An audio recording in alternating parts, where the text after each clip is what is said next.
Welcome back to the podcast, ladies and gentlemen. I have someone who's changed my life, and I say that with the most purest love and intentions possible. This man is, I've spoken about him I've referenced you so many times on other podcasts, and there's so many accolades you've done of helping clients make over $1 billion in revenue. You've made over 200 yourself. You've impacted hundreds of thousands of people, but you're someone that is a caring person, a genuine person, a high performance coach. You push the limits of human potential through tools and resources and training, and you elevate humanity. And that's not doing you justice. But I just want to say and welcome my guest today, Kerwin Ray. Thank you for joining me, my man. Thanks, Lewis, mate. It's an honor to be here. I feel like with an introduction like that, I should maybe float in. Perhaps Yeah, White is sitting. you're levitating right now, aren't you? Yeah, mate. I'm not even sitting down. Beautiful, man. Look, for people that have been living under a rock and haven't seen your videos anywhere on any form of social media, what's the elevator pitch for Kerwin Ray? How do you introduce yourself these days? Mate, that's a really interesting question. I guess if you look at what I do commercially, I help business owners succeed. My jam is really helping businesses scale quickly. But I do it in ways that I wouldn't say necessarily unconventional, but we have a disproportionate amount of focus on performance psychology, because one of the things I've identified is, there's a lot of business process out there. There are thousands of books, if not hundreds of thousands or millions of books on how to grow a business. There are thousands of workshops, webinars, social media posts on the processes of growing your business. But what I've observed is you can give, two people the same information, and one will go and make, well, this is what I've discovered. One will go and make tens of millions of dollars with what I give them, but then someone else will fuck it up 52 ways to Friday. And so for me, the thing that we do really differently is we are really good at focusing on the individual and the entrepreneur, the CEO, the owner, the founder, and really supporting them to upgrade, the hardware and the software in an integrated fashion that enables them to do things that they, in most cases, haven't been able to do up until, us crossing paths. But when you look at what I do in a broader context, I just like to help people. One of the things I'm very passionate about is sharing all of my mistakes. But I'm someone who's made a lot of mistakes, who's had a lot of, challenges, personal, professional, psychological, through my own traumas and experiences, and through my pursuit of, betterment, performance, healing. I've learned a couple of things that I share with people, a lot around parenting as well. I seem to share a lot that resonates around parenting, being a parent, that really seem to help a lot of people. Beautiful, man. Really beautiful. And there's so much substance on so many pillars. I'll do my best to jump down a couple of those rabbit holes today. The first one that comes to mind, I actually have stolen this quote off you, and I use it all the time now, but you asked something in an event of what's the ultimate martial art? And people say like jujitsu, Muay Thai, whatever it may be. And the answer is there is no ultimate martial art. There's only the ultimate martial artist. And he or she knows every single martial art, and they pull from it at the right time, at the right place when the time is needed to get the result. And that's how I see healing. That's the mission that I'm on, to heal and raise consciousness. That's what my purpose is. I'd love to know from you along your journey, what's been some of the martial arts or tools that have really served you from a healing personal perspective? And then we'll go into how that translates into a commercial sense. Yeah, good question. And look, it's not my quote, it's Bruce Lee's. He was interviewed, someone asked him, what's the ultimate martial art? And in Bruce Lee fashion, he's like, there is no ultimate martial art. There is only the ultimate martial artist. Who does, has the capacity to learn multiple different styles and forms, but then integrate them in a way that, is meaningful in every moment of combat, either in a defensive, offensive, whatever way it is required in the moment. And so for me, when we drill into the context of healing, like I've been on a healing journey for a long time. It feels like, and look, I think, healing is one of those words that gets used a lot. It's often used, I think, in a range of different ways, and I don't want to necessarily, throw judgment on how it is used, but healing is a spectrum. It depends on where you are in your life, what season you are in your life, and what aspect, because I think oftentimes when people talk about healing, they start with personal development, because they want to learn how to become more motivated, or they want to learn how to achieve their goals, or they want to do something differently. They're here, they want to get here, but there's a gap. And so oftentimes people start with personal development, and then personal development in most cases will lead them to, if you're someone who's a student, you'll start to look behind the personal development and go, okay, what are some of these, I'm seeing patterns of concepts here. And then behind those patterns of concepts in personal development, you start to realize, there are psychological modalities which can be really quite helpful. But then, oftentimes what people will do is they'll move from personal development to, psychotherapeutic development or psychological development, where they may be doing therapy. And I think everybody should do some form of therapy. And therapy is like a relationship. You don't necessarily settle down with the first therapist that you meet. You should find someone where you've got a groove. But in my own journey of, being, I guess, in the psychotherapeutic environment, is I identified, like probably many other do, is most of the psychotherapists that I get to know, they're just as fucked up as everybody else. And oftentimes they get into psychotherapy as a way to heal themselves. Much like entrepreneurs, they get into business in many cases because they think they want to make more money. But in most cases, it's because there's something within them that doesn't feel right. They don't feel whole. They might feel, a little bit broken. Whereas as you start to grow your business, you start to realize there are things that prevent you from growing your business, and then you start to work on those things within yourself, and inadvertently you end up developing yourself, working on yourself, and then ultimately, maybe depending on the depth that you go to, healing yourself. And so for me, I've gone through, personal development, psychotherapy, and I think psychotherapy is incredibly powerful, especially as an integrative tool, because I think sometimes, when you start to move away from psychotherapy or embodiment therapy. I'm a massive fan of embodiment therapy. And embodiment therapy is where you really are working with someone to reconnect with your body. And so it's not so much a mind-based therapy like psychotherapy is, where, you're really looking at narratives and stories and histories and traumas, and, really trying to, working with someone who asks you questions in a way that in many cases brings you to your own realizations and understandings of your own origins and why things are the way they are. But then when you get into the embodiment aspects of therapy, that's about, really learning how to connect with the body, and realizing that the body is an incredibly powerful tool of reception, but also transmission, that we, if we listen to our body, it gives us incredible insights into things presently, but also things from our past, and also in some cases things from the future intuitively, if we enable ourselves to connect. And oftentimes what a lot of people don't realize, in the embodiment process, the embodiment process for the most part is learning how to feel what is there and learning how to accept what is there. And when you compare that to, whether it be, and I'd even go pre-psychotherapeutic, if you look at personal development is all about trying to create a feeling that you want and avoiding, in many cases, the feeling that is there. And so that's where sometimes, as you start to grow, as you start to do different therapies, you start to realize in some cases, there's almost like there's a conflict. And I think if you look at, most forms of personal development, especially NLP, and I think NLP is a really potent modality. And, when you look at the pure NLP from Richard Bandler and John Grinder, they essentially went to all of the top modalities of psychology and psychotherapy, and they pulled out all of the most potent processes, and I own every single book that John Grinder and Richard Bandler have ever written. And, they are phenomenal in their understanding and their integration. And, it's like understanding the importance of stress conditioning. Stress conditioning is a really potent concept. And it's really important to understand that there are certain times where we need to know how to regulate the moment in order to be able to stay in that moment and perform. There are other times where we don't want to be necessarily regulating the moment in order to perform. We need to be actually witnessing the moment, experiencing the moment, and being able to feel what's happening in that moment and not interrupting that moment and trying to go somewhere else because we don't like what we're feeling.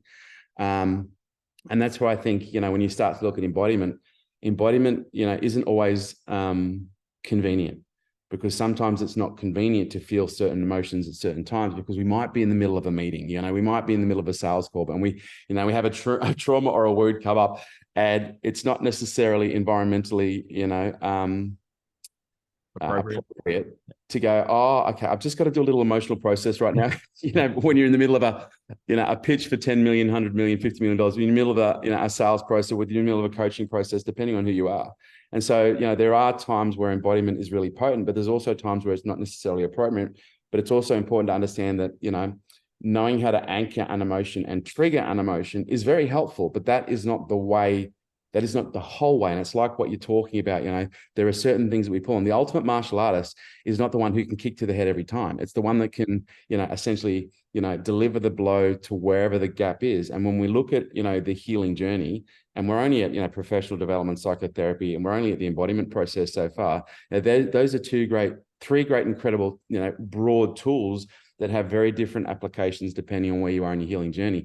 And then when you start getting into, and when you look at different forms of psychotherapy, I've done a range of different things within psychotherapy and embodiment therapy to support. I was diagnosed with CPTSD, which is essentially a complex form of PTSD where there's no one single trigger. There are multiple layers of triggers. And so, someone who has what you call traditional PTSD, in most cases, it's related to a sight, a smell, a sound, or a situation. And so, if that sight, sound, smell, or situation is present, it creates an activation, which can lead to anxiety, panic attack, depression, overwhelm. There's a whole list of menu items that can be triggered as a result of an activation. But when you're in a complex PTSD, you've got multiple traumas, multiple layers, multiple situations, circumstances. And so, you're not necessarily waiting for some stimulus. In most forms of complex PTSD, it's just some form of activation of the central nervous system, triggers the whole nervous system, and away you go. And so I tried personal development, and I had a level of, healing, and I tried psychotherapy, and I had a level of healing. And I went down the embodiment path, and I had a level of healing, and I tried, alternative forms of healing, like, neuro-emotional technique, which is NET, chiropractics, Reiki, all these different things. But where I really started to get some solid traction is when it was about 2015. It came on my radar, and I can't remember exactly how. I think it was Tim Ferriss and Joe Rogan were talking about psychedelic therapy and how it was relating and used to treat PTSD. And so I jumped down that rabbit hole, pretty fast, pretty hard. And I studied for 2 whole years. I studied the environment of MDMA therapy and psychedelic therapy, and really pulling on academic literature as much as I possibly could. And there's a great book for anyone who's listening, who's curious. It's called The Psychedelic Explorer's Guide by Dr. James Fadiman. And in there, he references hundreds, if not more, of research papers going back to, the early 1950s and 60s of how and when psychedelics were used therapeutically in order to, support healing, both psychologically and in many cases, physiologically as well. And if you go pre, Fadiman's work as well, or if you go pre Hoffman, who synthesized LSD in 1948, you then start looking at indigenous cultures, and indigenous cultures have been using psychedelics for millennia. When you look at what's present in our environment in Australia, for example, we have probably one of the largest deposits of DMT of any country in the world. When you look at our stores of acacia and wattle and all the plants that essentially, have that active ingredient DMT. In South America, for example, DMT is present in a particular vine. And so, in Australia, there were certain indigenous Aboriginal cultures that would tap into the use of psychedelics. In South America, there were certain indigenous cultures. When you look at Native Americans, they were using everything from peyote, mescaline, bufo, toad venom. So psychedelics, and even in alchemic environments from the Middle East, and also Northern Europe, they, in many cases, were also using breath. Breath work was used as a psychedelic tool, whereby, you are using breath, you are pumping breath. That pumping of the breath creates, enormous levels of disproportionate pressures on the cerebral spinal fluid moving up and down the spine, which essentially then push on the pineal gland and the hypothalamus, which then encourage the pineal gland to release, dimethyltryptamine, or DMT, which is the active ingredient in ayahuasca, and one of the most potent psychedelics on the planet.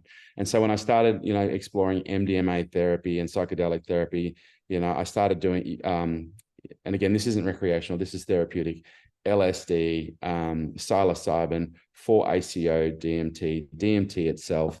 I use a whole raft, I sat with, a whole raft of different medicines to really, try and heal myself. And I found that, there were certain things that were really helpful, and there were certain things that, were profoundly helpful, but there were also certain things that were really helpful, if not used the right way, could actually create more issues, if not fully understood. And I even had a couple of those experiences where, I had therapeutic experiences that actually created more trauma that I had to then go back and, do some work on.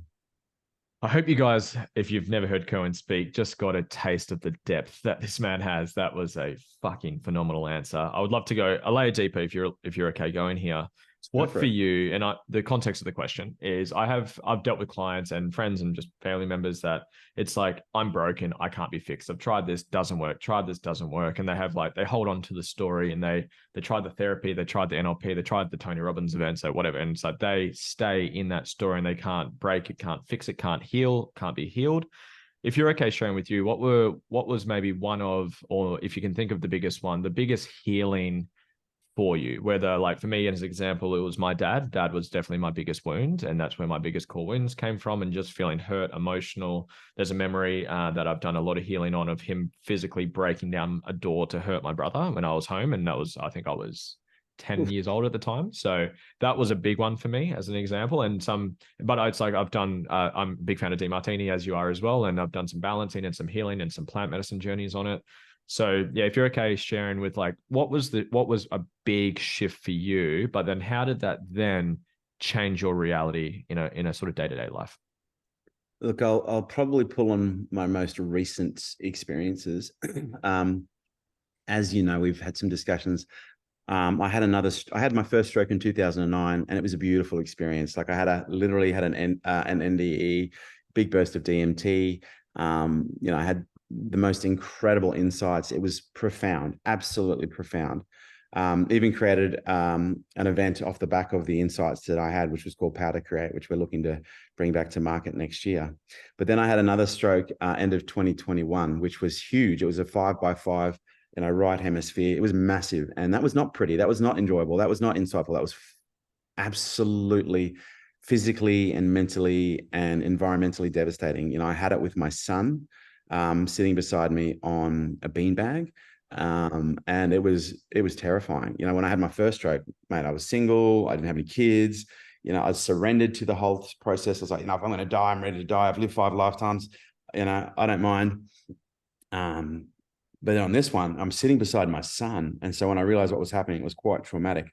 But then when I came out of the stroke, I had heart surgery to close a hole in the heart that was causing the strokes. But then I started to crash. And, I'm someone who's spent 30 years building what I would say is probably one of the most prolific and profound and practical psychological toolboxes for deployment in a range of different high stakes situations. I spent 2 weeks in Kiev training with the Ukrainian Special Forces. I spent 2 weeks in San Diego training with the chief weapons instructor from the Navy SEALs. I've done some really hard stuff because I wanted to know, how do you do things that are difficult in really high stress, high stakes situations that most people would crumble and fall apart in. So I thought I had a pretty good toolbox. But when I had the second stroke and I had the heart surgery, I started to go into a physiological and a mental decline. And so I started to experience chronic stress. I started to experience chronic anxiety. And I started to slowly but surely experience chronic depression. And, fast forward, the heart surgery was in November. I was kind of okay then, but then I went into decline. But by February, I was clinically depressed. March, April, I think it was April, May.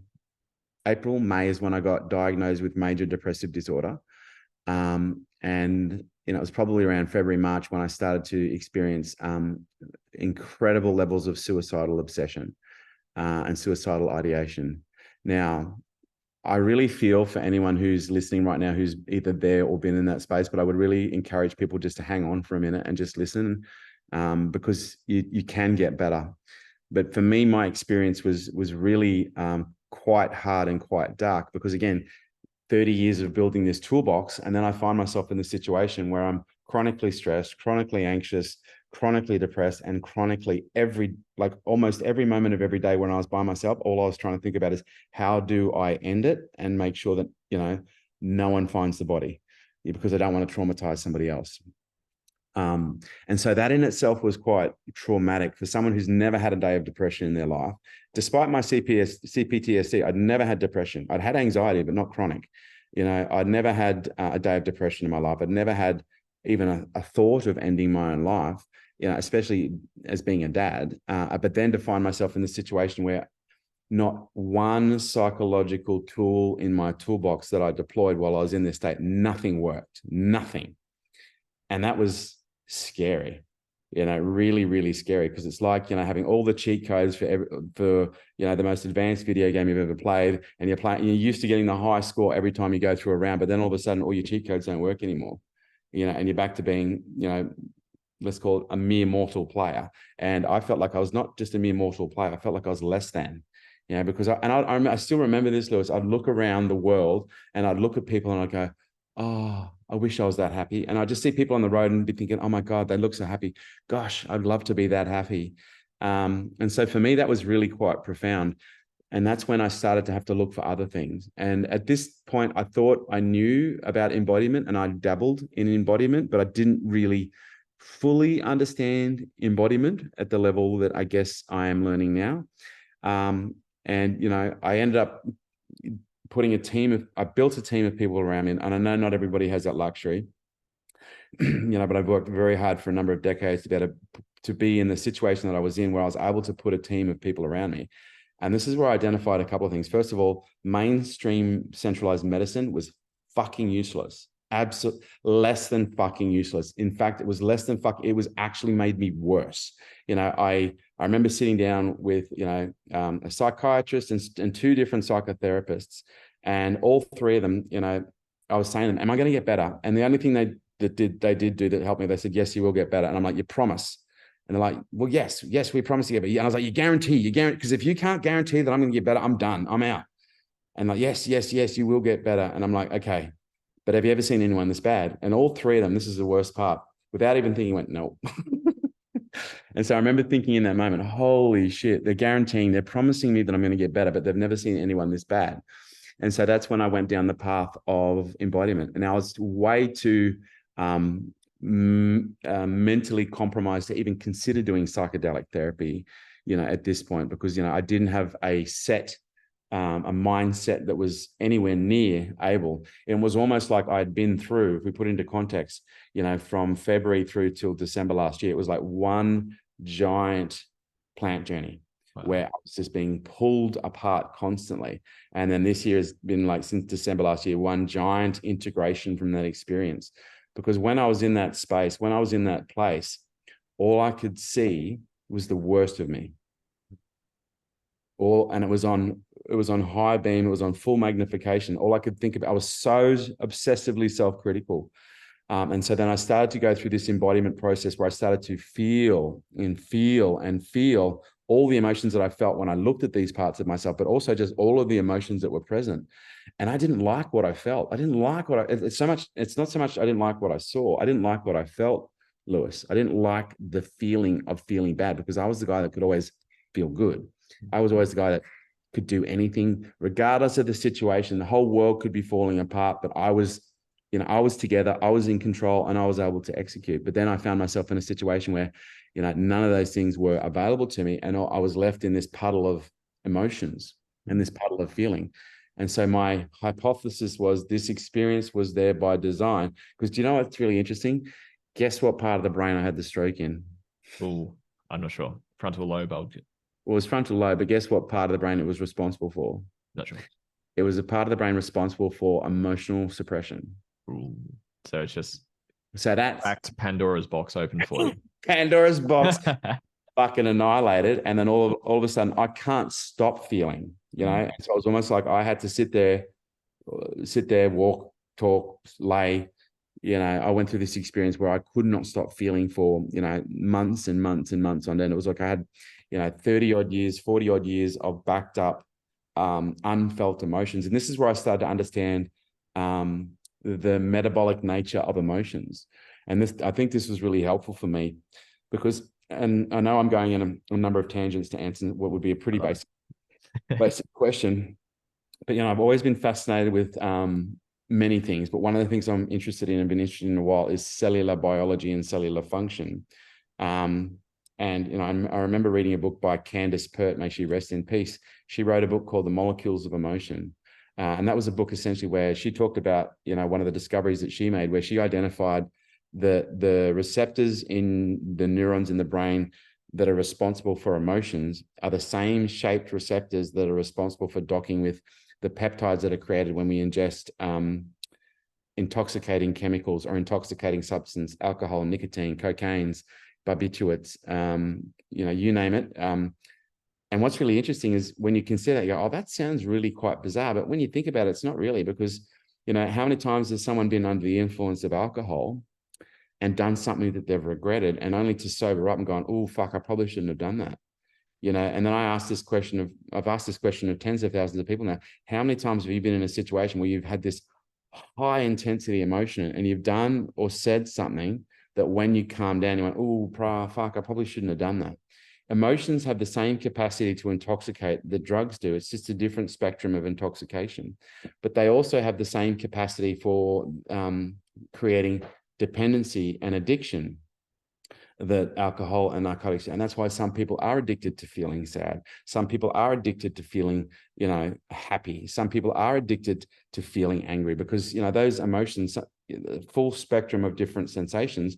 Angry is a very powerful emotion. It makes you feel incredibly strong.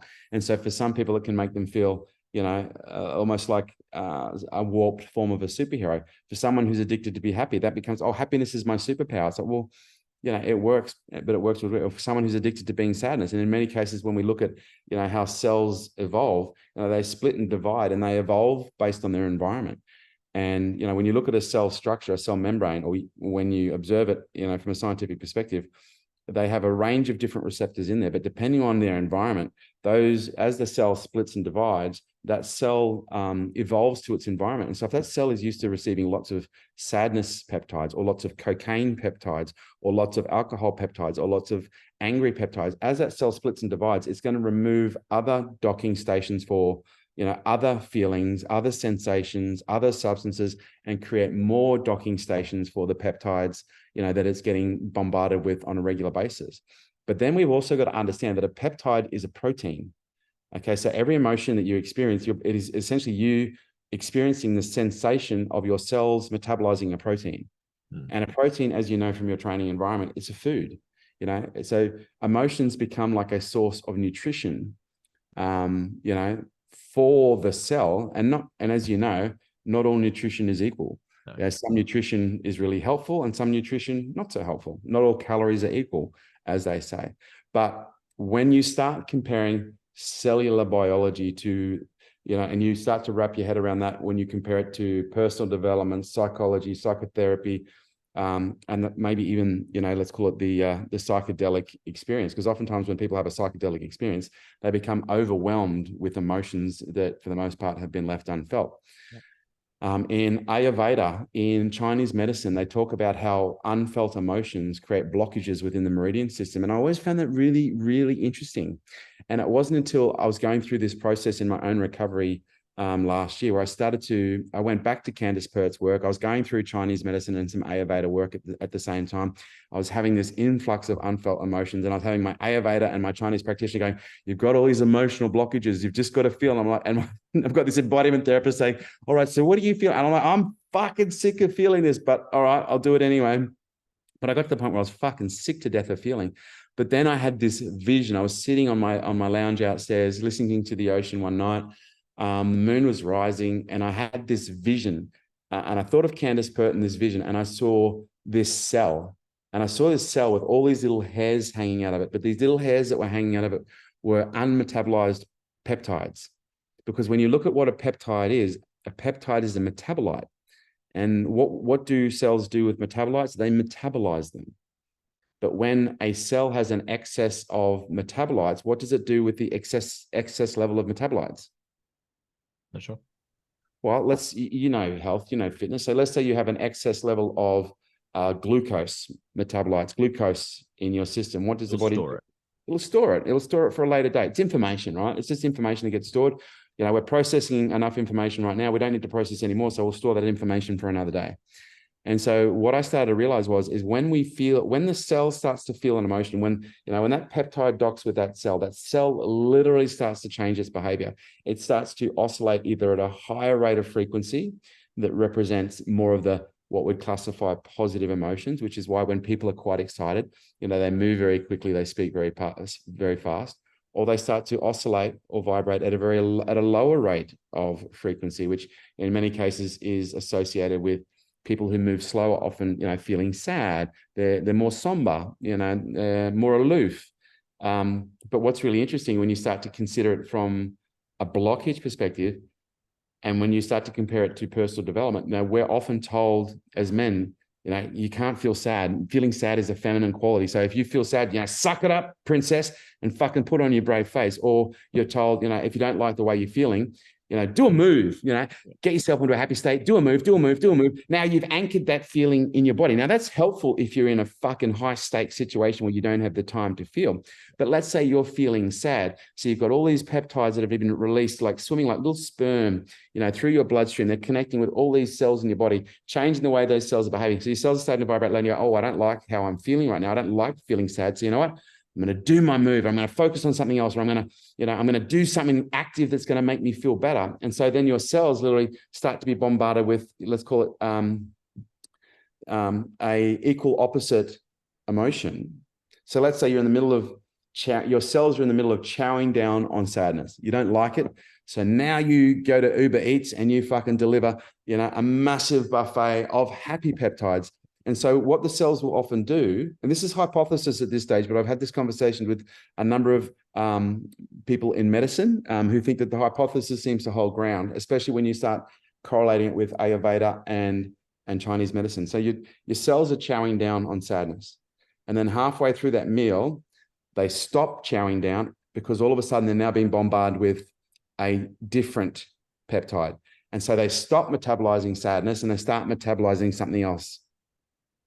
And so let's say you go through, 1 year, 2 years, 10 years, 20 years of, not allowing the body to metabolize the emotions that are sitting in the cell membrane. Builds up and builds up. It builds up and it creates a blockage in the cell's capacity to respirate its environment. And cellular respiration is nothing more than a fancy term for, the cell's capacity to receive information and transmit information. Respiration, it's breathing things in, it's taking things out, it's breathing things out, it's pushing things out. And, a cell's job is to evolve to its environment.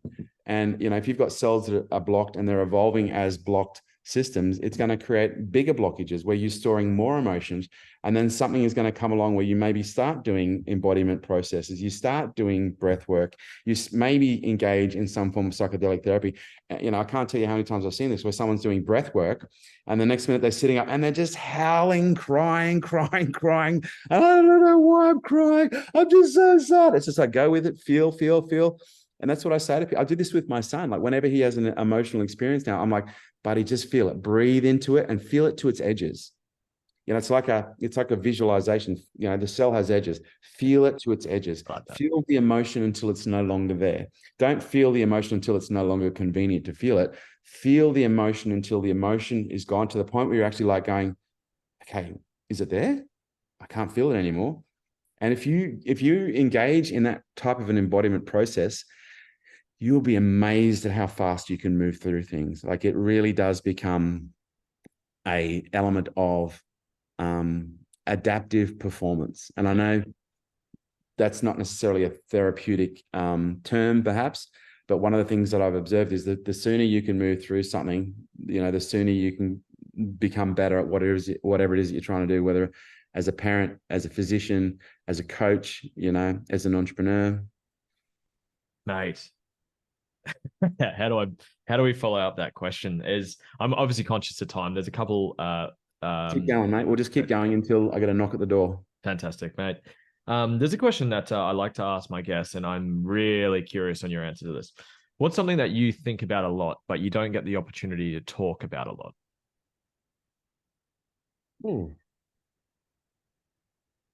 I think I've been gifted with without a regulator of not saying the things that I think. I really do say a lot of what I think, But an area that I'm really interested in right now that I spend a lot of time thinking about is mitochondrial function and mitochondrial health and metabolic function. Because, one of the things that I've learned through my experience, with depression, suicidal ideation and tendencies, and all the things that went through that, because not only did I have those experiences, I lost 17 kilos, I looked like a cancer patient, but I've started to really become interested in first principles health, because oftentimes we look at, or we talk about first principles health, and we talk about it. I still remember sitting down with a practitioner only a couple of months ago, and he says, when you think of health, what do you think of? And I was in a busy space. I just got there. I said, wow, the ability to have the energy and the mobility to be able to do what I want. He goes, well, no, that's a side effect of cellular health. And oftentimes we look at cellular health as the pinnacle or the first principle of health. And good cellular health is about, again, cellular respiration and being able to feed the cell and create an environment for the cell where the cell can receive nutrients and receive hydration and receive proteins, but then create an environment where that cell is able to expel waste, expel toxins, expel whatever is within the cell that needs to go out, so that it then has room to be able to take in oxygen, nutrients, and everything in between. And so through my curiosity, I stumbled upon a new area of science. It's called quantum biology. And quantum biology, not to be confused with, some aspects of quantum medicine, because quantum medicine is also often referred to as energetic medicine, where people are using bioenergetics, frequency treatments, which is in many ways, I guess, a form of quantum medicine, quantum therapy.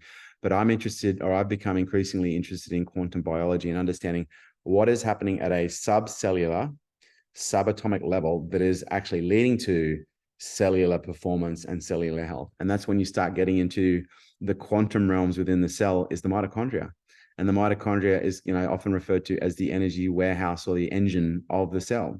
And, if you don't have a mitochondria that are able to metabolize information effectively and respirate effectively in order to produce energy, then the cells won't function properly. And then if the cells won't function properly, the cells won't metabolize information, won't be able to metabolize information properly. And so then therefore you'll have damaged cells that are replicating. And, you get too many damaged cells that are replicating. We often refer to that as, dysfunction, disease, or at a later stage of metabolic issue is cancer. And so one of the things I've started to research is just how many modern day diseases are actually linked to metabolic issues. And by metabolic issues, I'm not necessarily talking about, weight gain, although weight gain is a symptom of a metabolic issue. It's a symptom of a thermodynamic inefficiency within the mitochondrial transport chain. And so for me, the more I'm learning about, not just the function of the mitochondria, which I think for the most part is fairly well understood. It's understanding how does the mitochondria work and function from the perspective, because it's not taking in nutrients, it's taking in electrons, it's taking in glucose, it's taking in, very finite subatomic substances. And as a result of that, it's producing a very particular reaction, 36 different ATPs, but it's also illuminating in the process. And when what a lot of people probably don't realize is when a mitochondria, takes an electron through the transport chain and it gets to the 5th cytochrome, it's actually producing 30 million volts and illuminates. And it creates, a frequency of light, UVC light, which is actually stronger than our terrestrial sun, which, a lot of people would be probably either unaware of or fascinated to know. But when you now start comparing that to Ayurvedic, Chinese medicine, or ancient scriptures, what did the very first religions say about man? Or what did the very first, when you go back to a lot of ancient literature, how did they refer to man? They referred to man as a luminous being. We are beings of light. We are made of light. But when you start breaking down ourselves, when you start breaking it down to, again, the mitochondrial level, you start to realize, man, we produce an enormous amount of incredibly powerful light that is then reabsorbed in the body, and that in itself creates charge.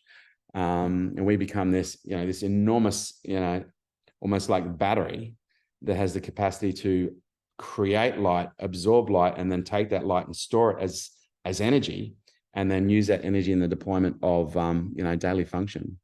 So that's probably a little snippet, because if I go too deep on that in the time, we'll just start bending noodles. No, I love it, man. I love your level of depth and your obviously ability to teach it too. It's you changed my life from a leadership energetic. You opened me up to I guess the world of energetics. I was such a anti-crystal, anti-energy, closed-minded young boy back then. I've got a question that I'd love to know from you. I know you value being a father. I believe it's your highest value from last time. I've heard that. Right up And there. I believe, I know you believe something similar around life as a mirror. It's always mirroring what's in you, and you'll have a lot of that mirroring or triggering in relationships, but also Yep. in parenting. I'm yet to be a parent. I have a couple of animals, but no kids just yet. I'd love to know from you what's been some of the mirroring, the gifts, the triggers, and the growth that being a father has gifted you with. Yeah, great question. Certainly in an area that I have an enormous level of interest in. I love being a dad. And I think voids, when we start, one of the things I've observed is oftentimes voids breed values. And my parents separated when I was 6 months old. And so my dad, although there was a level of presence, we weren't really that close for my early childhood. And then he moved overseas, I think when I was about 10 or 11. And so there was a felt absence of a paternal father role. And so when I got the opportunity to be a dad, it was something that I dove into because I wanted to be that which I did not have. But then you get these little beings that come through, and as they start to grow, you start to realize, man, they fucking piss you off, don't they? Geez, they push your buttons, and they're just these little humans that are just trying to find their way. But what kids do is they essentially create situations and circumstances that bring up emotions that in many cases relate to experiences that we haven't resolved and integrated from our own life. And that's where being a parent, and it's not that different necessarily from being in an intimate relationship, because we get to this level of intimacy, and that's what intimacy is. Intimacy is where someone gets to know you so well, they get to see all of the things that you don't like about yourself. I And like when the oh sorry to cut but in yeah, I love the analogy of, or I use it, is your relationship, and relationship can also be with kids, but an intimate relationship magnifies the inner work you haven't done yet, and it yeah. just brings it to the surface for you to work through if you're conscious and aware enough to do it. If you're a conscious partner, if you're a conscious parent, it's an incredible opportunity. But oftentimes, a child will act out and the parent will feel an emotion, frustration, anger. And and they'll often feel like they have the right to blame the child for the emotion that they're feeling. It's not your child's fault that you're experiencing anger. Okay. It's something within you that perceives something that they've done in a way that triggers an emotional response. There, as parents, we've got a few choices. We can experience that emotion and we can react, and we can react in the emotion, and that's a really helpful thing to remember. Our job with emotions is to feel them, not become them. So if we can feel an emotion without becoming the emotion, then we don't engage in things that require we don't engage in things that create rupture, that create wounds, that require then healing. And with kids, they're so sensitive, and so it's not hard to traumatize a child. Like, it's actually relatively easy, because trauma is a spectrum. For the most part, a child falling over can create a level of trauma. Taking a toy away from a child, a lolly away from a child can create a level of trauma. But then you've got, emotional abuse, then you've got physical abuse, then you've got sexual abuse. So as we go up the spectrum of trauma, the effect on the nervous system of the child increases. But if we just play in the range where most people live, it's where we have a child that does things that produces an emotion that we become. So we become angry, we become upset, we become irritated, but then we act from that place. And when we act from that place, it's when we pass on that wound that we're experiencing. And so then the child learns how to respond, and it adapts to that. It creates a survival mechanism around that. In order to survive your anger, in order to survive your guilt, in order to survive your shame, the child adapts. And most of those adaptive strategies for the child don't actually become an issue, for the most part, until that child reaches an age where those wounds come to the surface. Because what I've learned from my experience, and this is what you've got to look forward to, is most of our childhood shit doesn't really come up until our 40s and 50s. And I hear this consistently. from other people, and there are loads of great cliche sayings that you can quote in relation to this. But oftentimes it's when we become a parent that all of the wounds that we were given as children start to really come to the surface. And it's not to say that they weren't there. It was not to say that there weren't symptoms of it, but it's when they become really obvious. That's why they talk about the midlife crisis. It's a real thing. And the reason it's a real thing is because all of a sudden you reach this level where all your suppressive techniques no longer work. All of the things that you do for distraction and suppression no longer work. And everything that you've been bottling up just starts to leak out through the cracks in your everyday life. And this is where children give us this profound opportunity to feel. And through the process of feeling, it gives us the profound opportunity to demonstrate feeling, to demonstrate embodiment, and to demonstrate healthy levels of regulation. Because to me, one of the things I've learned about feeling is knowing how to regulate a feeling is really helpful. Knowing how to regulate for the purpose of distraction, not so much. And so it's one thing to experience anger or to feel anger, but then project anger. But it's another thing to feel anger and then just regulate it, breathe it, feel it, and then communicate with your environment. Say, hey, honey, hey, Noah, right now, buddy, I just want you to know I'm feeling a whole bunch of anger coming through. And I want you to know it's not because of you. It's because there's something in me right now that just doesn't feel right. And I'm feeling loads of anger. Can you just give me a minute? Can you just give me some space? Can you hold the space with me? And my son is so used to this process, and not necessarily anger, but so used to the embodiment process whereby, we will have an experience together. And I'll refer to an experience I had a few months ago where this happened with myself and Noah recently. And this is just one of many experiences and situations where he was experiencing an emotion. And he said, Dad, I'm just feeling angry right now. And I was like, okay, feel it. Where do you feel it? He goes, oh, I feel it in my stomach. I said, okay, let's just sit with it. I said, what do you need me to do? He says, can you just hold me? And so I just held him while he felt anger. But it's interesting, it hasn't always necessarily been that way. Actually, let me start again because I got the memory ass about face. So I was having an experience and he goes, Dad, you're really irritated at me, aren't you? I said, no, I'm not irritated at you. I'm just experiencing irritation. He goes, well, maybe you just need to feel it. Okay. I said, okay. And he's like, where do you feel it? And I said, oh, I can feel it in my chest. He goes, okay, feel it. He goes, do you want me to hold you? And I said, yeah. So he just put his arms around me. And so I just started to cry.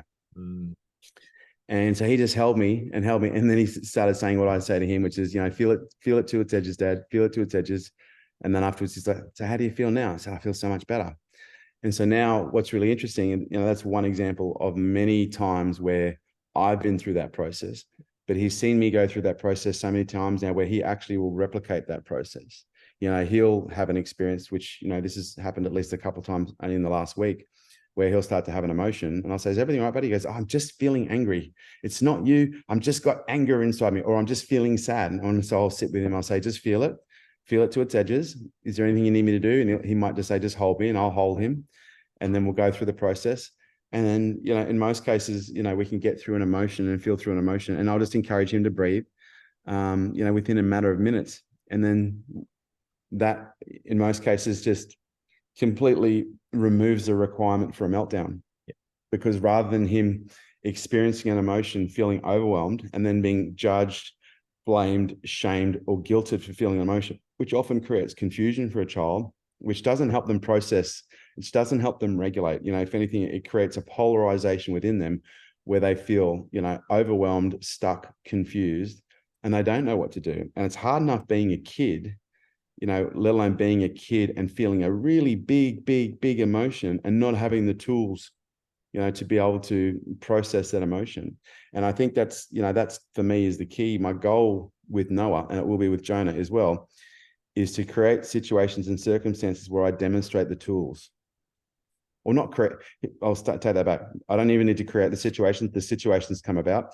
To demonstrate through the situations that naturally come about, how to use the tools. And Noah is an incredible example, of kids watching and learning through their environment. Much like our cells adapt to their environment and they start to behave in sync with their environment, so do our kids, and so do we. But oftentimes, if we didn't grow up necessarily in an environment Because I know for me personally, I didn't grow up in an environment where I was shown or demonstrated how to regulate. I grew up in an environment where anger, was a weapon, where sadness was a weapon, where shame, guilt, all those things were weapons. And so as a result, as I started to grow and evolve in my early stage relationships, in early stage intimacy, they were weapons that I used. Yeah. But it wasn't until you look at the feedback from the situations and you start to calibrate and go, I'd like to do something different. And that's where we get the opportunity to, try new things, try new tools. Mate, you've been so generous with your time. I know I was late to this interview, but you've gone over for me, and I'm really, really grateful for that. And I wanted to say just gratitude for you and thank you for you. I don't know where I would be if it wasn't for the journey we had together, working with you, being a part of your ecosystem, your coaching, your mentorship, your mastermind. For anyone that's listening to this and you're looking for business mastermind, life growth, spiritual growth, and you like Kerwin's vibe, please check out Kerwin's stuff. KerwinRay.com, Instagram, Facebook. Any other places for you, by the way? Any other plugs in there? We're on everything. So yeah, Okay. Kerwin.com, Instagram, TikTok, Facebook, Beautiful. X. Beautiful. And mate, you're a gift to this world. Thank you for all the impact you've made on me, on my family, my partner, my impact, my purpose, and everything that we've done. And I just want to say, is there any last message? If this was your final message to share to the world, what would that final message be? Oh fuck. Just Fuck. a small one. Yeah, just a small one. Look, I think we're only really here for a minute in the scheme of things. And I think a theme that's coming up for me recently is, depending on what you want to do with your life will determine how you live your life. And if you want to do something big, then it's going to require a lot of big action. And big action doesn't really provide an environment for great work-life balance. And, we live in a world now where everyone is addicted to their comforts, and they're addicted to, morning routines and doing the things that make them feel good, versus actually just allowing themselves to feel. So yeah, if you want to do something big, then my advice is surrender to the idea of a work-life balance and realize that the people who have the greatest impact on the world are the ones that probably have the least amount of balance. Doesn't make it right, doesn't make it wrong. It just means that, it just helps you understand perhaps where you are.